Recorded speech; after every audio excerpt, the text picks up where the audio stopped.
A very good morning to all the viewers and the webinar team. This is A. Ram Prasad, Principal, Telangana Model School, Ramachandrapuram, Sangareddy District.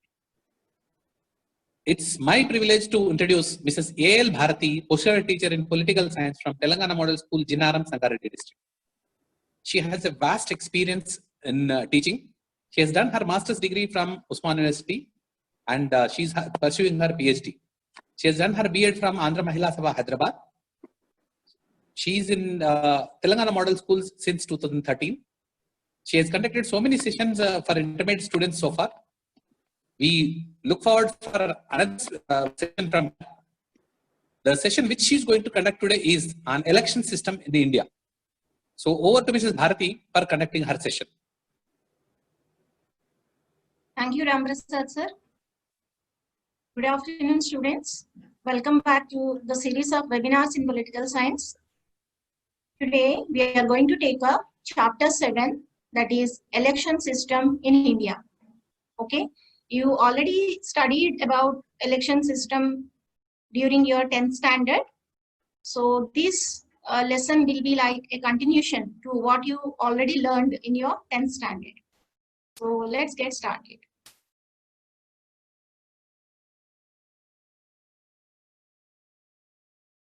So what are the objectives of this lesson?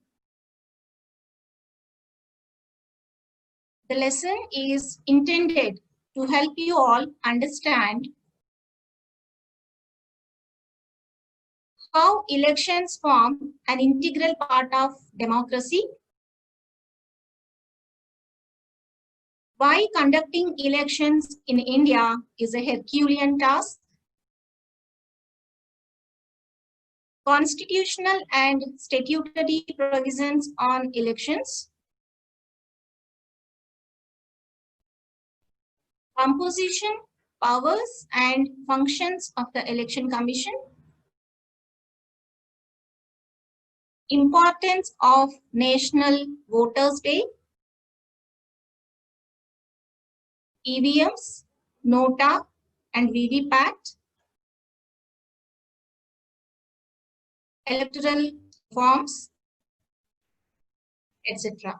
So, by the end of the sessions, you will be able to understand all these aspects that we have discussed under the objectives part.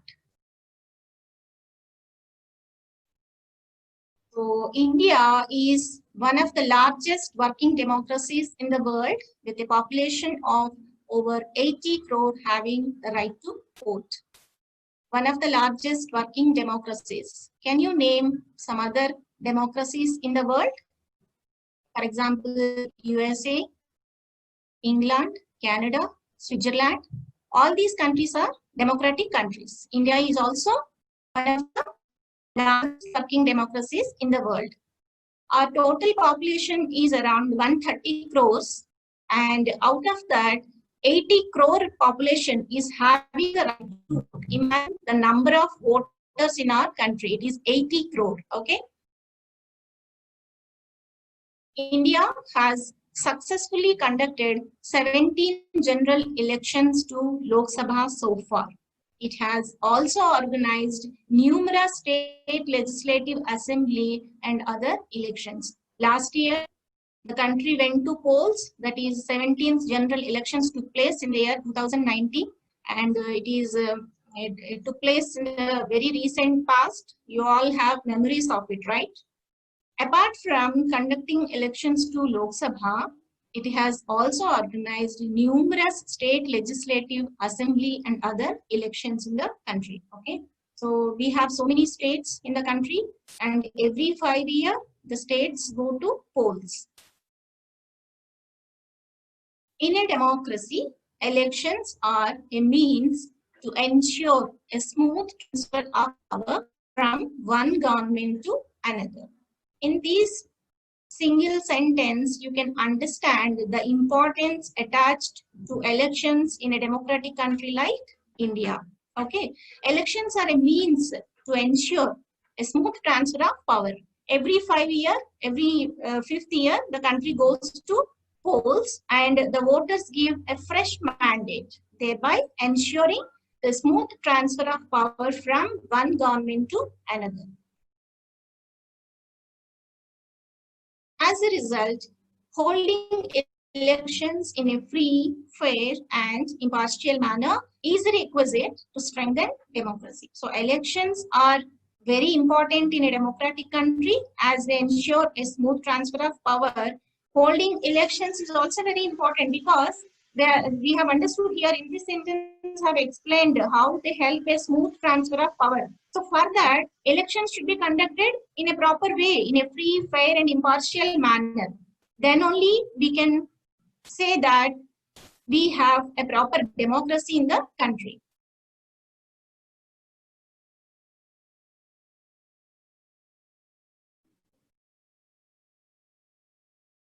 Since elections have an important role in a democracy, the makers of the constitution wanted to create an independent body, that is Election Commission, for conducting elections. We have understood that elections are very important in a country like India. So conducting elections should also be given much priority. It's very important. So an independent body is needed for this purpose. So Election Commission functions independently from the control of the executive. Okay. The role of Election Commission is challenging as the Indian society is a multicultural, multilinguistic, and multi-religious one.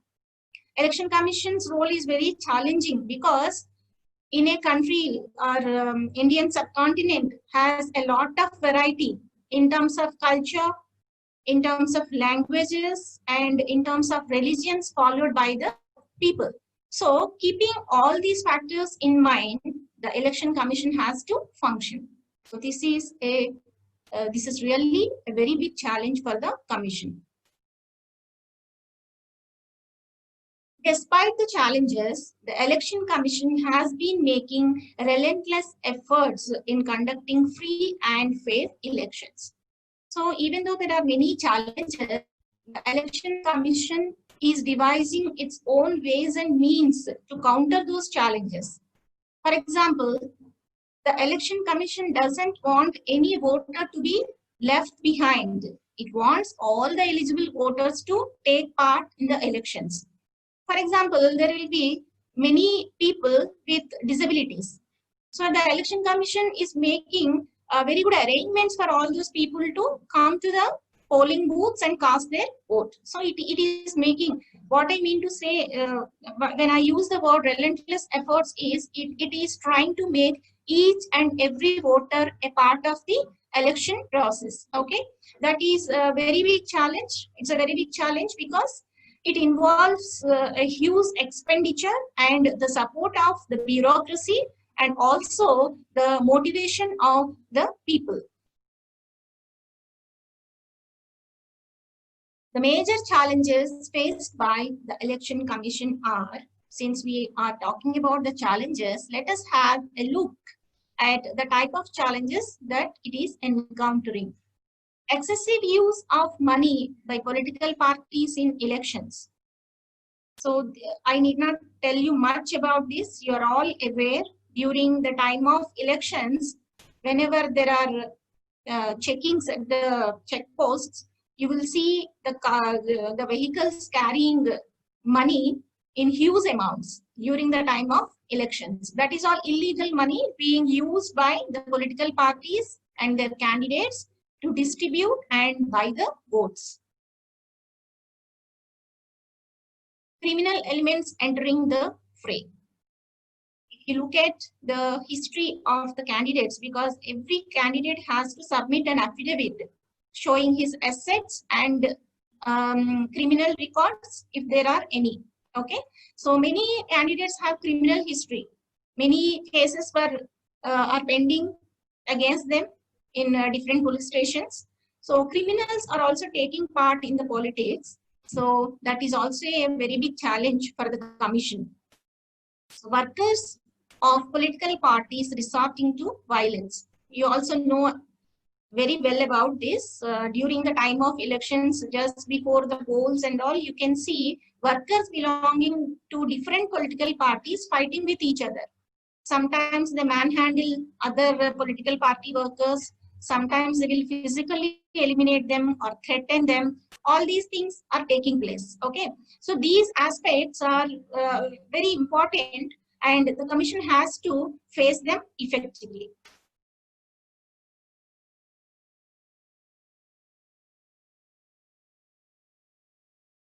What are the constitutional and statutory provisions on elections? So what are the provisions that are included in the constitutions with regard to elections, and what are the different laws that are made in connection with the electoral process? Articles 324 to 329 of Part 15 of the Indian Constitution deal with electoral processes and election machinery. You all know that our constitution is divided into different parts. Okay, there are 22 parts and 12 schedules in our constitution. So part 15 deals with elections in the country. Okay, all the information and all the constitutional provisions related to elections are mentioned in part 15 of the constitution, and part 15 has articles starting from 324 to 329. Okay. Political rights of the Indian citizens were safeguarded by making elections an integral part of the constitution. During first year intermediate, you studied about civil rights and political rights. Can you recall what are the political rights? There are 5 political rights. One is right to vote, right to contest elections, right to hold public offices, right to criticize the government, and right to petition. All these 5 are political rights, and out of these 5, right to vote is very, very important. Okay, all these political rights are guaranteed to the Indian citizens, and to this effect, elections are made an integral part of the constitution. Okay, unless elections are given importance, people cannot realize their political rights.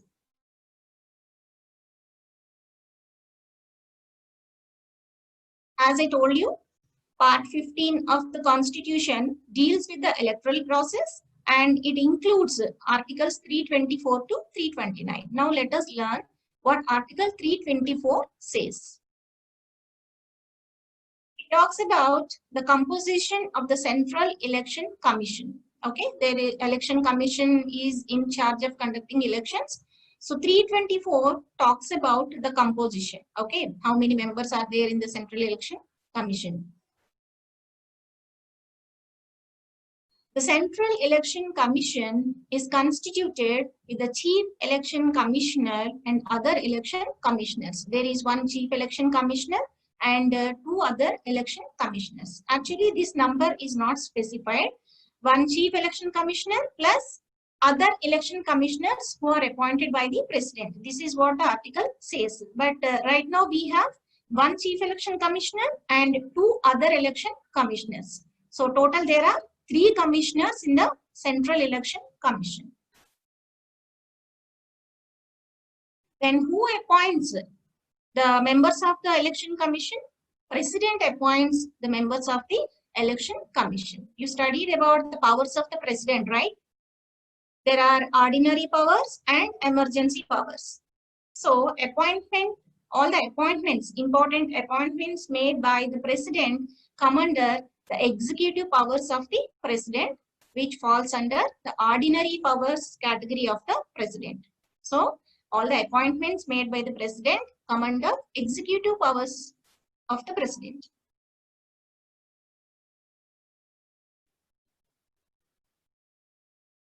Constitutional and statutory provisions, some more provisions are discussed here. Now Article 325. We have covered Article 324 and now we are discussing Article 325. It stipulates the procedure for the preparation of electoral rolls. How electoral rolls should be prepared. All that procedure is described by Article 325. What do you mean by electoral rolls? Electoral rolls include the names of all the citizens who are entitled to vote. In simple terms, all the voters' names are included in electoral rolls. Article 326 grants the right to vote to all the citizens above 18 years by January 1st every year. So Article 326 is very important because it talks about the right to vote. So who will be entitled to vote? The citizens who are above 18 years. Every year by January 1st, whoever crosses 18 years, they are considered as voters. Prior to this, the minimum age for voting was 21 years. Now all the citizens above 18 are considered as voters, but prior to this, minimum age for voting was 21 years. The minimum voting age was reduced to 18 years in 1988 by the 62nd Constitutional Amendment. You know about Constitutional Amendment? Why amendments are required? To make changes to the Constitution. That's why we call our Constitution as a dynamic Constitution. The reason is it keeps changing. It accommodates changes. We make changes to the Constitution so that it caters to the people in the changing situations. Okay, so amendments are very important. And in the year 1950, we felt that 21 years is appropriate to confer the right to vote. But by the year 1988, we felt that 21 years is too long. Okay, by 18 years, one will be in a position to choose his representative. So that is the change we wanted to make to the Constitution, and it was done by the 62nd Constitutional Amendment.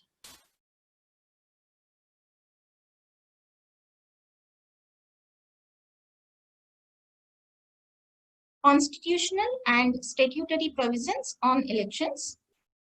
Some more points are included here.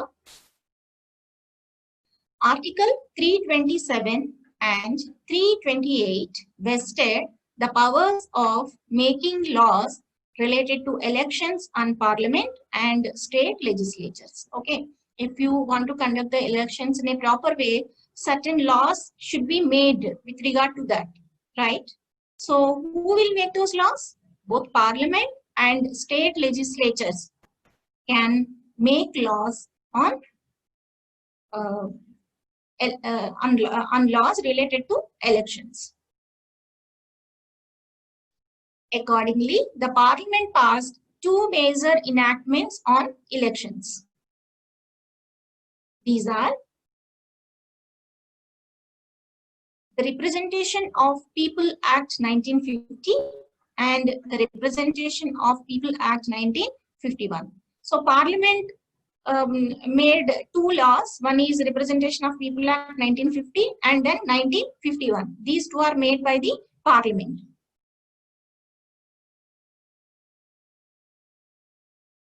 Article 329 places some limitations on the interference of courts in electoral matters. Usually, whenever we have grievances, we go to the courts to resolve them. But 329 places some limitations on the interference of courts. So courts cannot interfere much in the disputes related to electoral matters.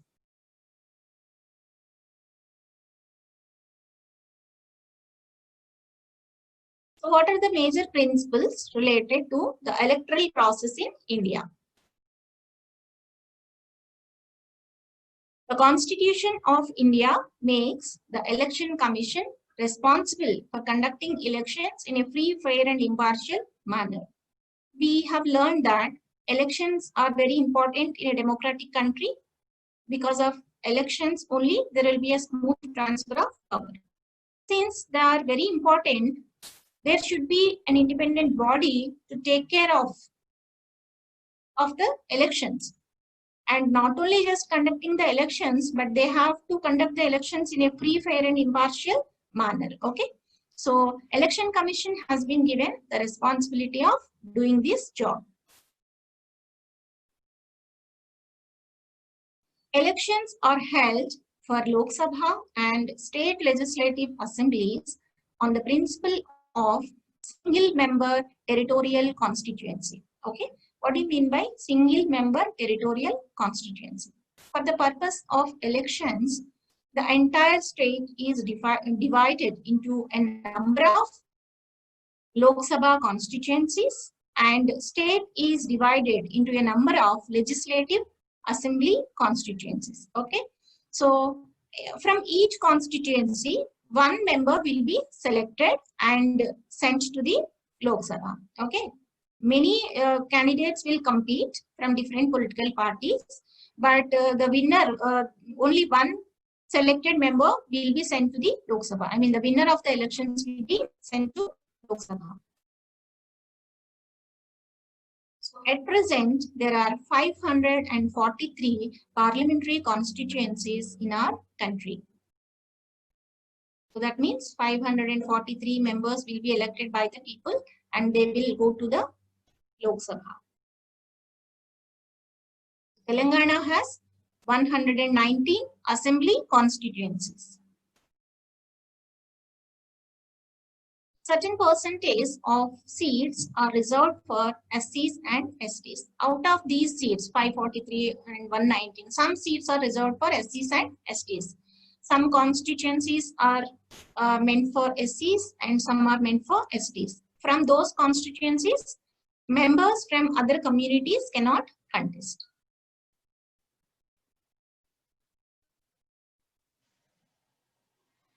Constitution prescribes that the census of the country should be the basis for determining the number of constituencies for Lok Sabha and state assemblies.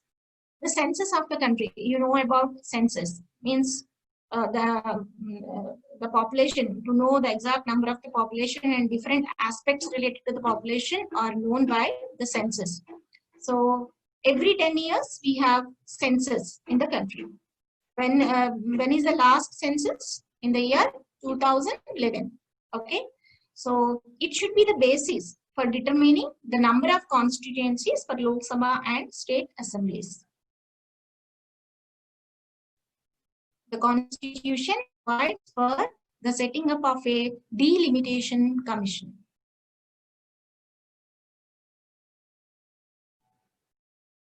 So what is the role of a delimitation commission? Why is it important?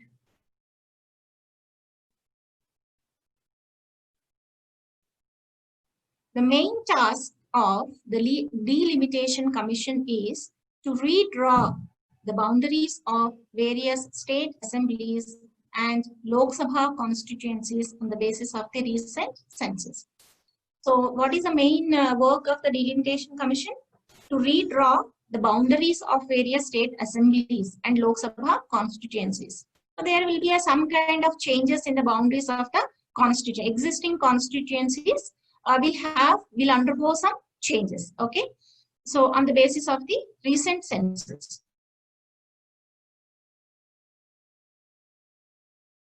But one important point that we have to keep in mind is, since we are telling that the main work of the delimitation commission is to redraw the boundaries of various state assemblies and Lok Sabha constituencies, that doesn't mean the representation from each state is altered. Okay, the representation remains the same.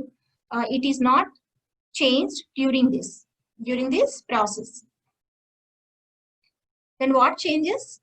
The number of SC and ST seats in a state is changed in line with the census, depending on their population, present population of SCs and STs.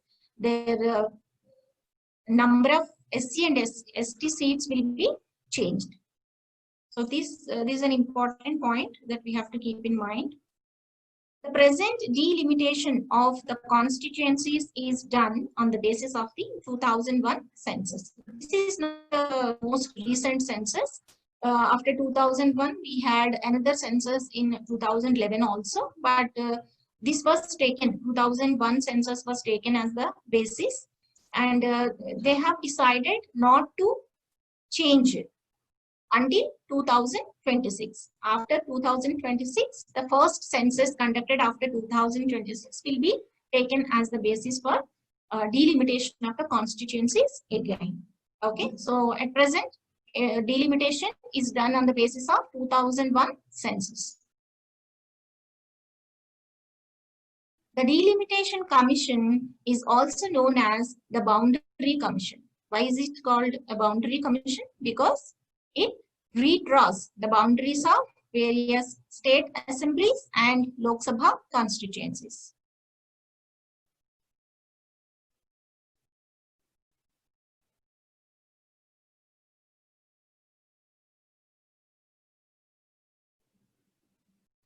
Principles related to the electoral process in India. Some more points are added here.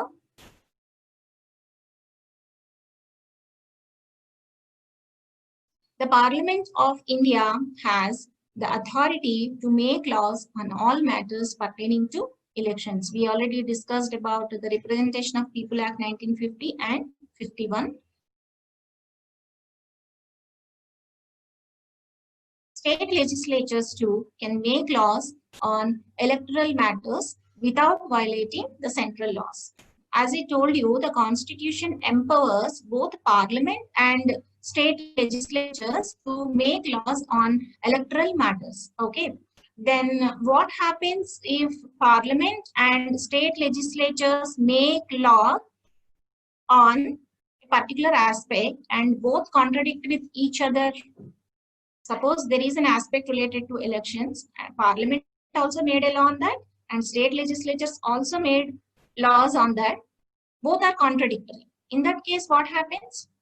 The law made by the Parliament will prevail over the laws made by the state legislatures, because Parliament represents the entire country, and in that way, Parliament's laws have supremacy over the laws made by the state legislatures. Is this point clear? The Constitution empowers the High Court as the original court to address all the electoral disputes. Okay. Whenever we have a problem, we have a grievance, we approach the courts. So, if you have problems with regard to electoral process, that means electoral disputes, where you have to go? The original court is High Court. Okay, you will file all the cases related to electoral disputes in the High Court. The Supreme Court has appellate jurisdiction. Suppose you went to the court to solve an electoral dispute. You went to the High Court and High Court gave a verdict on that, and you are not happy with the verdict of the High Court. Then the immediate option is going to the Supreme Court, because Supreme Court has appellate jurisdiction in this regard. What do you mean by appellate jurisdiction? Originally, electoral disputes should be tackled by the High Court. But if you are not happy, then you can always apply to the Supreme Court. You cannot directly go to the Supreme Court, but it has appellate jurisdiction. You can still reach out to Supreme Court if you are not happy with the verdict of the High Court. You studied about the jurisdiction, Supreme Court's appellate jurisdiction in Union Government chapter. All petitions regarding the elections of the President of India and the Vice President of India can only be presented in the Supreme Court, because the President and Vice Presidents represent the entire country. So the disputes regarding their election will only be presented in the Supreme Court. Only Supreme Court has the authority to deal with these cases.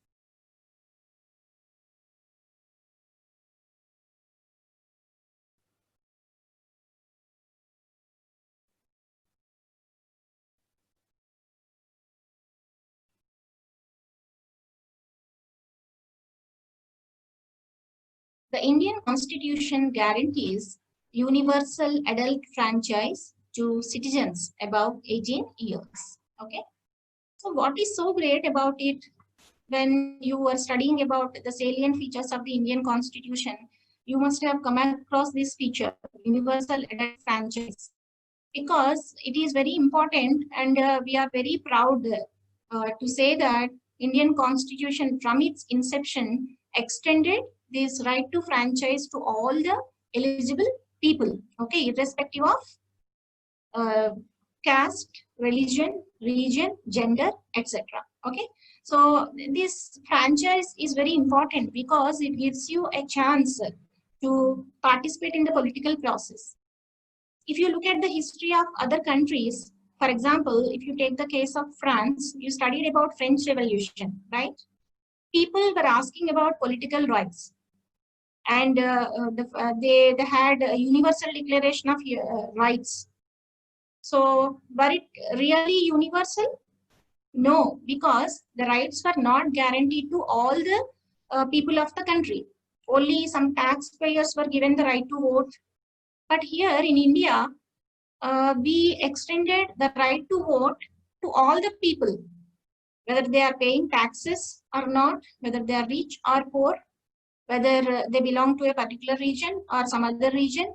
All these differences are not kept in mind. So in that way, our constitution is very unique so far as the right to vote is concerned. So we extended at, I mean, in one phase, it is extended to all the people. Okay. In other countries, it was extended to people in a phased manner. All the adult citizens were not given the right to vote. Okay. So that is the speciality of our constitution, and we should be very proud of that. And all the eligible voters should take part in the voting process. So compared to many other countries, in our country, the voter turnout is very good. Of course, it has to increase further. But compared to many countries, the democracies which are supposed to have enlightened citizens, there the voting percentage is low, very low compared to India. So that is because we can say that our people, though they are illiterates, many people are illiterates. We have a lot of poverty and illiteracy issues in our country. And these people are taking part in the democratic process, I mean the election process.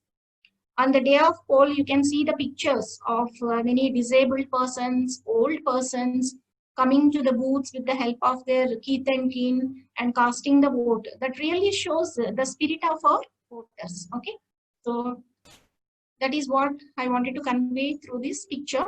We exercise our right to vote to build a better India. Okay, so everybody dreams of a developed country, a developed India. But what we are doing for that, to achieve that dream.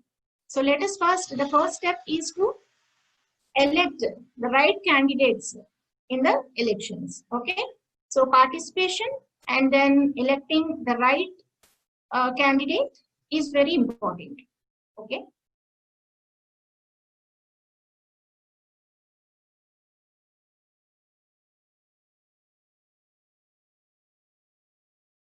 Election Commission of India. This is known as Bharat Nirvachan Ayog in Hindi.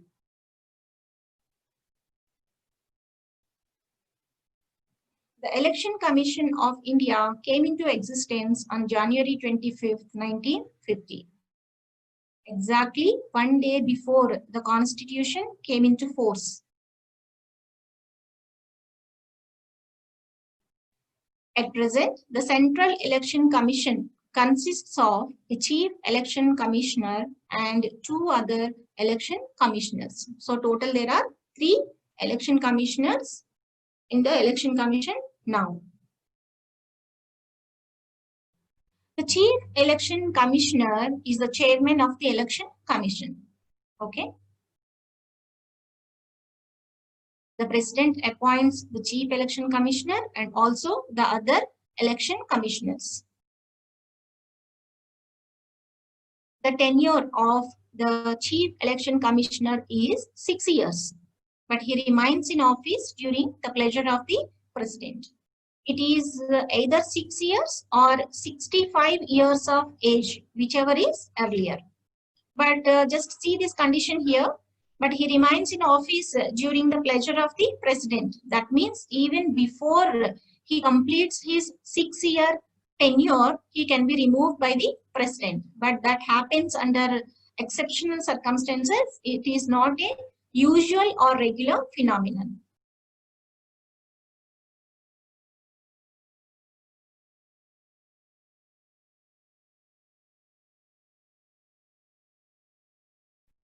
The Chief Election Commissioner can resign to his post or can be removed from his position on grounds of misbehavior or incapacity to discharge his constitutional obligations. I told you the election commissioners chief election commissioner can be removed by the president.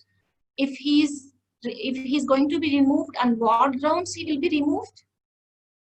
Misbehavior or incapacity. If his behavior is not up to the expected standard, or he is not capable of discharging his duties, his constitutional duties in a proper manner, then he can be removed by the president. The removal process requires passing of a resolution in each House of Parliament by an absolute majority of not less than 2/3 members present and voting. Okay, so if you think that the Chief Election Commissioner can be removed so easily, then you are wrong, because the Constitution wanted to give a safe feeling to the people sitting in the Election Commission. Okay, they are holding a very responsible position, and they need to have some kind of job security to discharge their duties properly and impartially. So further, the Constitution has made the removal process of the Chief Election Commissioner very difficult, because here in this sentence, if you just have a look again, it requires passing of a resolution in each House of Parliament by an absolute majority of not less than 2/3 members present and voting. This is considered to be very difficult to achieve. That's why the position of the Chief Election Commissioner is considered to be safe.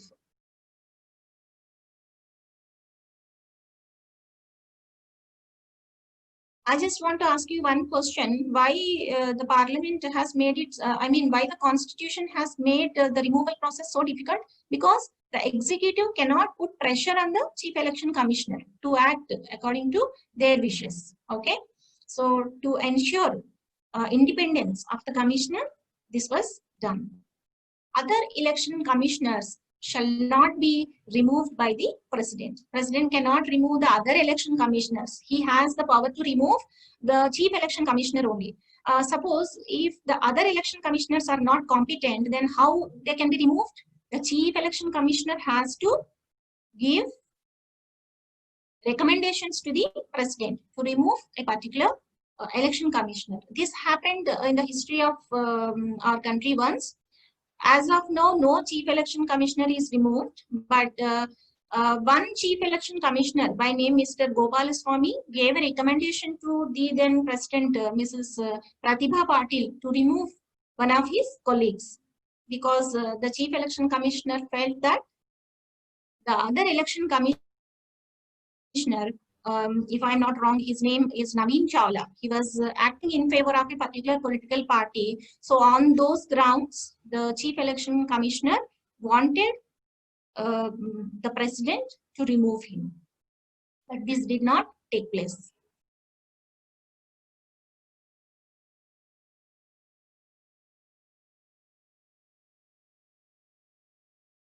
So the present Chief Election Commissioner is Mr. Sunil Arora. This is a picture of Mr. Sunil Arora.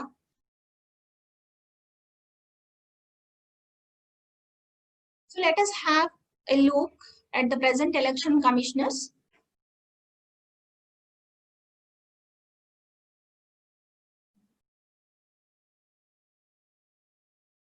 The election commissioners are usually retired IAS or IRS officers. So the election commissioners are usually retired IAS people or IRS officers. IAS, Indian Administrative Service, and IRS means Indian Revenue Service. So all these officers belong to the All India Services category, and they reach this position after a lot of hard work. So getting selected to the civil services is not very easy. So the people who are selected are very talented, and they gain huge experience in the process of discharging their duties. So all their expertise, experience is very much needed to manage an independent body like the Election Commission. So usually people, IAS and IRS retired persons are taken as the election commissioners. All their experience can be used in the conduct of elections.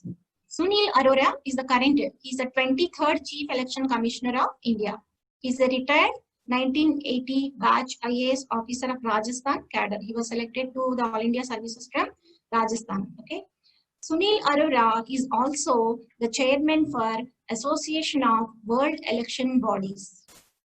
Association of World Election Bodies. In short, it is known as AWEB, Association of World Electoral Bodies. Okay. This indeed is an honor to our country, because this is a testimony to the fact that India is making a mark in the world as one of the established democracies. Okay, so what is this all about? What is this association? This is an association of all the election management bodies, the bodies which are responsible for conducting elections in their respective countries are members of this association. It came into existence in the year 2030 and it exists in South Korea. So as I told you, Sunil Arora, our current Chief Election Commissioner, is the chairman for this. So what is the role of this association?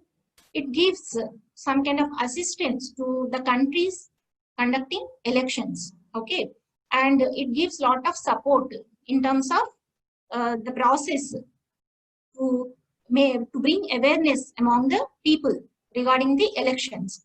Because in some countries, for example, in countries which are facing serious problems like war and other terrorist activities, it requires a lot of effort to conduct elections. Okay, so these associations offer some kind of assistance to such countries.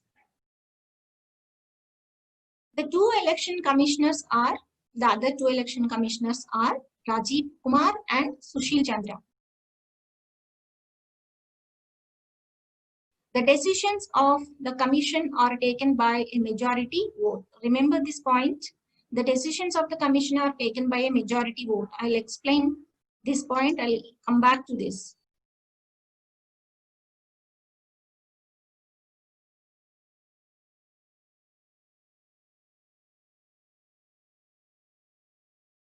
How the Election Commission became a multi-member body.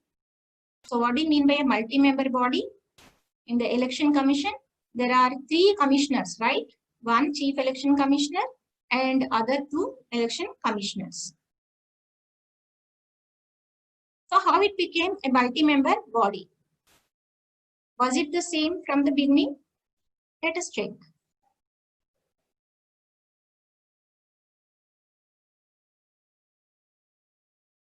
Since its inception, the Election Commission consisted of the Chief Election Commissioner only. That means when the commission came into existence in the year 1950, there was only 1 Chief Election Commissioner, right?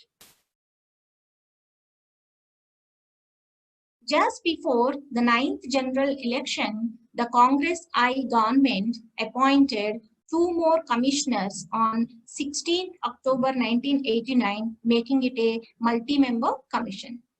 From 1950 to 15th October 1989, the commission was a single-member commission only. From 16th October 1989, it became a multi-member commission. So, who brought this change? The Congress government. Okay.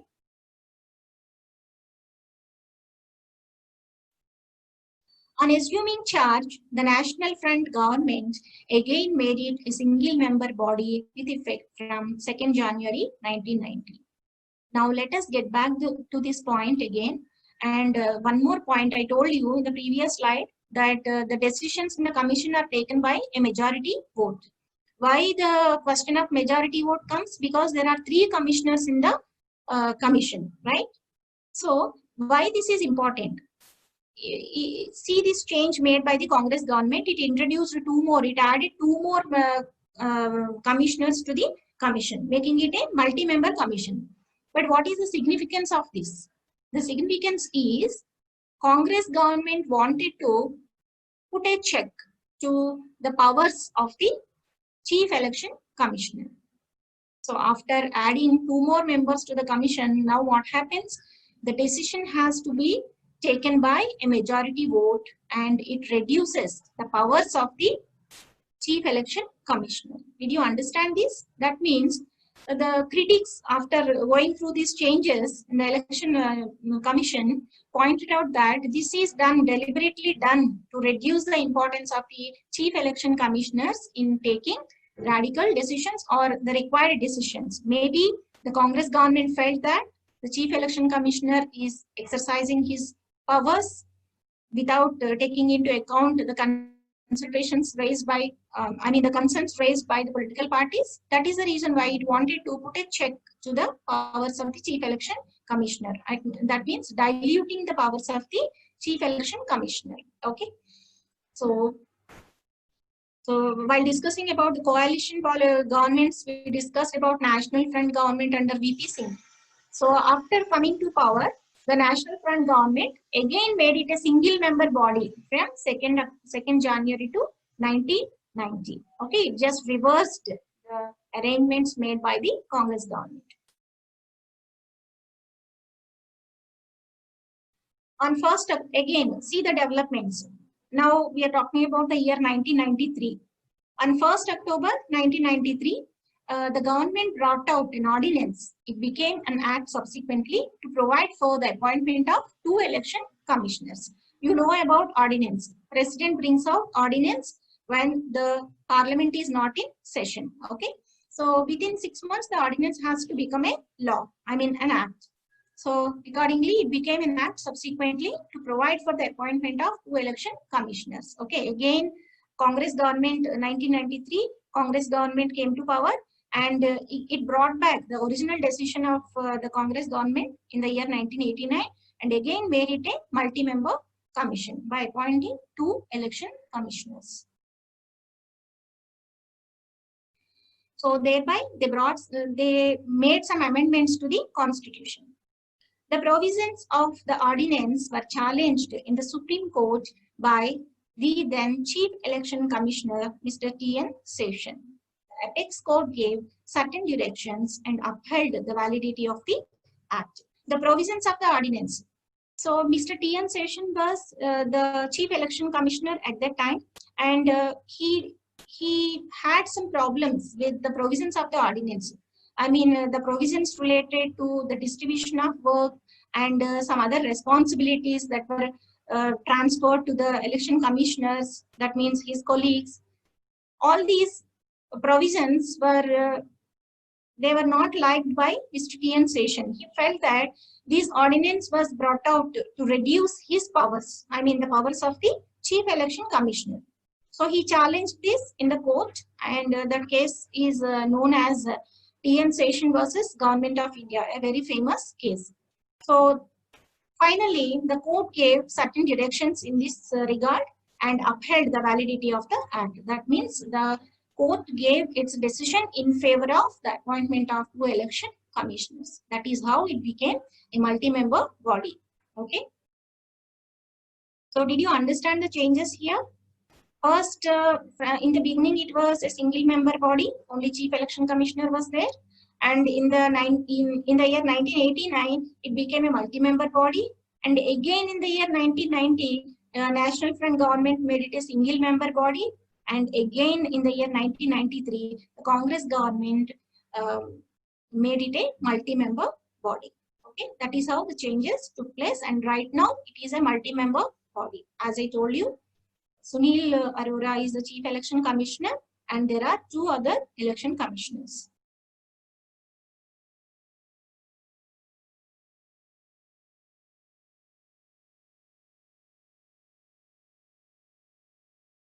This is Mr. T.N. Seshan, retired IAS officer. He served as the 10th Chief Election Commissioner of India from 1990 to 1996. he made an attempt to prevent corrupt practices in elections by introducing electoral reforms. Before TN Session assumed powers, before TN Session assumed powers as the Chief Election Commissioner, the Election Commission was not so visible. Okay, it was not so popular. He brought name and fame to the Election Commission and made some kind of assurance to the people that the Election Commission is working hard to guarantee free and fair elections. Okay, so there was a lot of influence of money in the elections, and many corrupt practices were going on, and he wanted to introduce some kind of reforms in the electoral system. Okay, his electoral reforms are very famous, and he made many suggestions in this regard. Okay, we'll discuss about his electoral reforms in the next session. So very revolutionary changes were brought out by Mr. TN Session, and politicians were really scared of his way of working, because he was openly criticizing the politicians and bringing about all the corrupt charges against them and discussing the corrupt practices in the media, and thereby he brought a lot of awareness about the Election Commission, the powers of the Election Commission. Though the powers were existing in the books, though the Constitution was giving many powers to the Election Commission, very few Chief Election Commissioners really exercised those powers. Okay, so Mr. TN Session started, exercising all his powers, and thereby brought a lot of recognition, name and fame to the commission.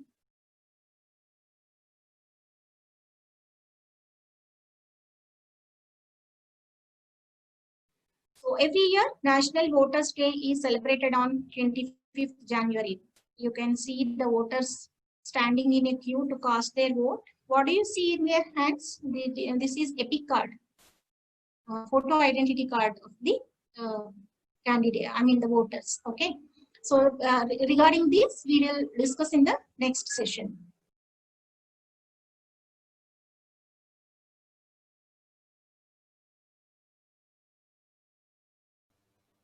So let us know a little more about the National Voters' Day. So according to the Election Commission of India, the country celebrates National Voters' Day to encourage, facilitate, and maximize voting enrollment, especially among new or first-time voters. Okay, the first-time voters should be given the right to vote. So that is very important. And national vote, the intention behind celebrating National Voters' Day is to encourage the new voters.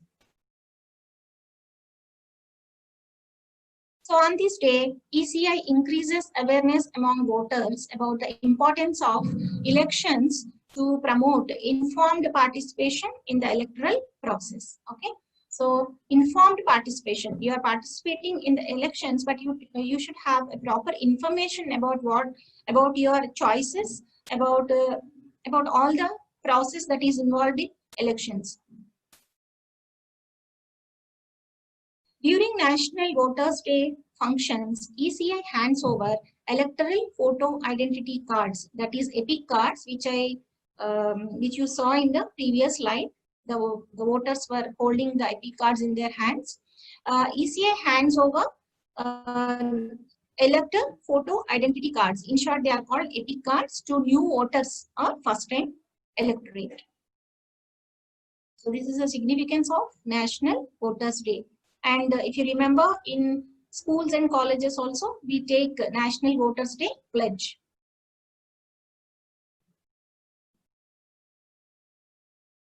So every year, the National Voters' Day will have a theme. And let us see what is the theme for the year 2020. The theme for the 2020 National Voters' Day is electoral literacy for stronger democracy. If democracy has to sustain, function properly, so electoral literacy is very important. The citizens should be enlightened, so they know everything related to the electoral process. ECI said it selected the theme to match its year-long activities that focus on educating voters about the electoral process. It is all about educating the voters, because education plays an important role. Then the voters will elect the right candidates, and thereby democracy flourishes. The theme is also intended to boost citizens' faith in the electoral process. It is very important to create faith among the common people in the process, because we always get to hear the corrupt practices or the kind of malpractices that are going on in elections. But at the same time, keeping that faith intact is also very important. Otherwise, it will negatively influence their interest in elections. So these are all the youth, I mean the new voters. They are saying, "Hi, be the part of India initiatives, and if not yet, you can see their enthusiasm. Different blogs that are creating awareness about voter enrollment. Okay, so this particular picture belongs to a blog that is taking initiatives for a better India.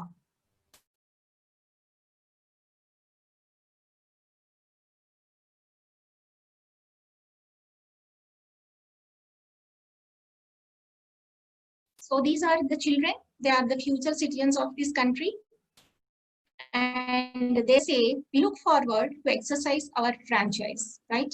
So generating awareness among the future citizens regarding the responsibilities, their role in democracy, and how they can change the destiny of the country by exercising their franchise. Okay, so they are getting ready, gearing up to take part in the democratic process.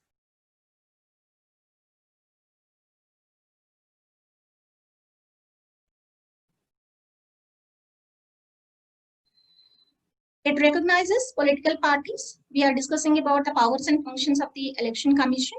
It recognizes political parties and classifies them as national and regional political parties. We have two categories like national parties and regional parties. For example, Congress, BJP, these are all national parties.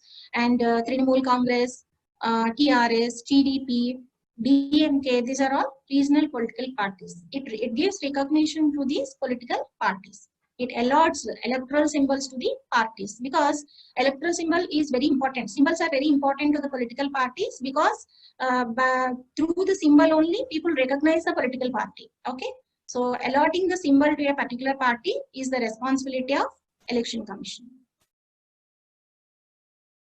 So the commission prepares electoral rolls consisting of citizens. We have already discussed this point. It prepares and notifies election schedules. I mean, the election schedule will be prepared, and the entire country will be coming to know about the schedule much in advance. So Election Commission takes the responsibility of announcing the schedule. The commission lays down the model code of conduct to be followed by the political parties during elections. At the time of elections, what are the rules and regulations that the political parties are supposed to follow will be clearly made known by the commission. So it strives to conduct free and fair elections with the help of other departments. Elections is a Herculean task, and the commission alone cannot take up this responsibility. So it takes the help of different departments. You remember your teachers going to the election duties. So education department will also aid the election commission, apart from many other departments. The commission has the power to postpone or cancel polls in the event of malpractices. If there are severe malpractices, the commission can sometimes postpone or even cancel the elections. It appoints all the election personnel such as observers, returning officers, etc. for conducting elections. There are many personnel required to conduct the elections because it is a very tedious process. All the required officers will be appointed by the commission. It takes the help of police and security forces during elections to keep any kind of untoward situations away. It takes the help of police and security forces. It appoints election tribunals to resolve electoral disputes. Tribunals are nothing but courts to deal with the disputes. Only the election tribunals will deal with the disputes related to the electoral process. It acts like a court, settling matters such as giving recognition to political parties, allotment of election symbols, etc. Sometimes some parties don't get recognized by the commission. Okay, so recognizing the political parties is also the responsibility, and any disputes related to these will also be settled by the commission. In that way, it acts like a court also. Allotment of election symbols. Sometimes for the same symbol, two parties will be fighting with each other. They say that this symbol belongs to our party only. So actually the symbol belongs to which party, this will be decided by the election commission.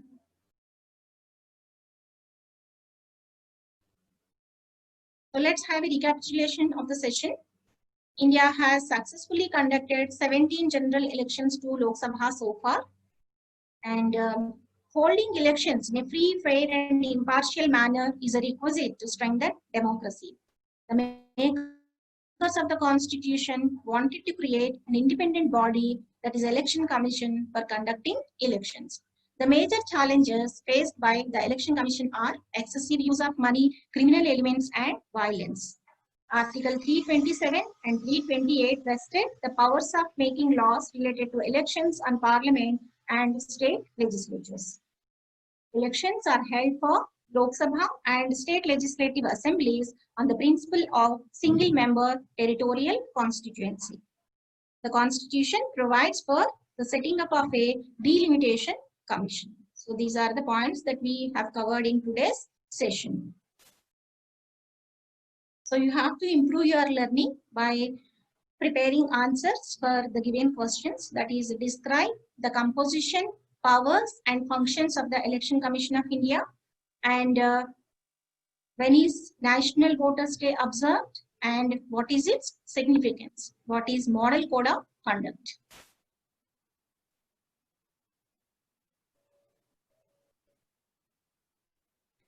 Students, we ensure dissemination of knowledge and expect you to keep learning. Thank you very much for being with me in the session.